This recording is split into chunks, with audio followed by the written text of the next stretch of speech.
So today I'm going to talk about the steps that police officers should take when they're dealing with a member of the deaf community. Now, I think everybody understands that, or everybody thinks, I should say, that if you're a deaf person and you get stopped by the police, that you get excused, especially for things like traffic stops. So like if you're driving in your car and you're a deaf person and a police officer pulls you over, there's many times that a police officer will excuse the traffic violation because they don't want to have to deal with having to get an interpreter for the deaf person if the deaf person requests an interpreter.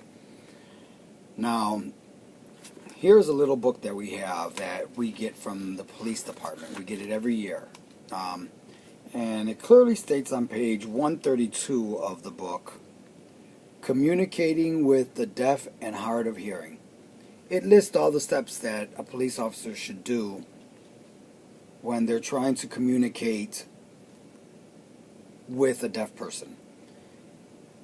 It lists things like determine what is the best way to communicate with a deaf person. It goes on to quote, the ADA requires the express choice of the individual with the disability should be given primary consideration in determining which communication aid to provide. It says, be aware of false impressions. Utilize pen and paper. Be flexible in use of words. Be direct, but don't underestimate. Convey your desire to communicate. Be aware of your facial expressions. They tell a great deal. I don't think police officers understand that one a lot because we have a very strong face a lot of times. You know, a lot of times we have to be really serious, so police officers don't smile much.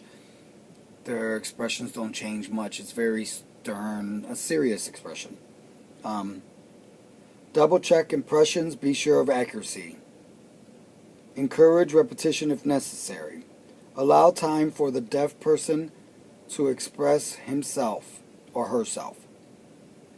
If communication falters, try another way of communicating.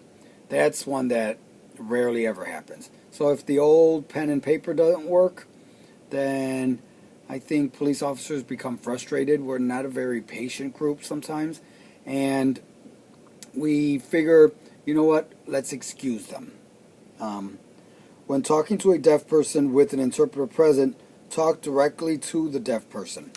That's something that I'm not sure if it's just police officers. I think the hearing population in general doesn't understand that you're communicating with a deaf person, that the deaf person should be looked at, and the communication should happen between the two people that are having the communication. But it also tells them how to call to get an interpreter.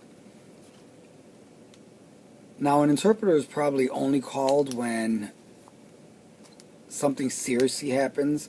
So, a traffic violation, an interpreter probably wouldn't be called. That's probably why the police officer excused the deaf people more often than not.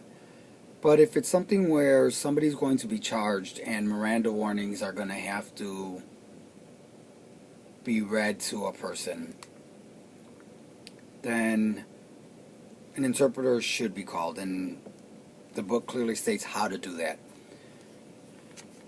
Just recently I worked on a case with a deaf individual where they expressed the desire to have the best interpreter that I knew of, and I gave them a list of interpreters that I thought were really qualified to do the job because of the kind of case that it was, and it turned out being a great way to expose a bunch of police officers who had never dealt with interpreters to the way an interpreter should work.